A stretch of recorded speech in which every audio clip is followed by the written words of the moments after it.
Handa na ba kayong masaksihan ang pagtatagpo ng tradisyon at teknolohiya mula sa habi ng kultura tungo sa sinulid ng inobasyon? Narito na ang 2026 National Textile Convention o TELACON. Let's all watch this.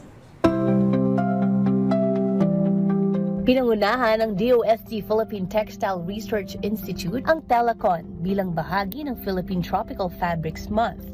Ito ay taunang conference na nagsisilbing platform para sa mga eksperto, mananaliksik, designers at lokal na manghahabi. Sa ilalim ng temang Stitching Futures, itinampok ng TELACON ang pagsasama ng makabagong teknolohiya at tradisyonal na kaalaman upang mapanatili at palakasin ang telang Pinoy. Mula sa sustainable fibers hanggang sa paggamit ng makabagong teknolohiya sa textile testing at design, layo ng programa na gawing mas globally competitive ang lokal na industriya.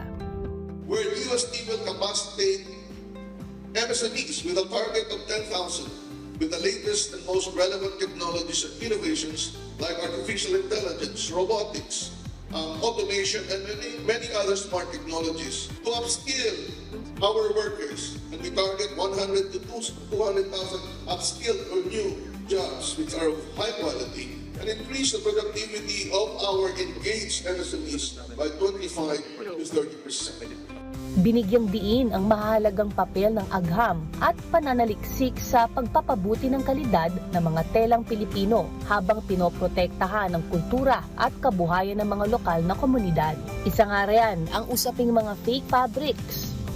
Yes, we're talking to the Department of Trade and Industry, doon po sa Fair Trade Bureau at saka sa Consumer Protection kasi yung palang misrepresentation pala is already a violation of consumer welfare. Yung pag sinabi mo, eto ay authentic but then it's not, violation na agad yun. So we are trying to heighten the awareness doon para medyo matakot ng kaunti yung mga nagpepeke. Actually, iba naman din misrepresentation eh.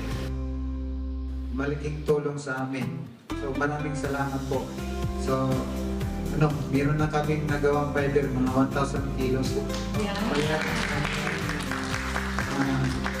Siguro mga isang linggo matanggap namin yung 300,000.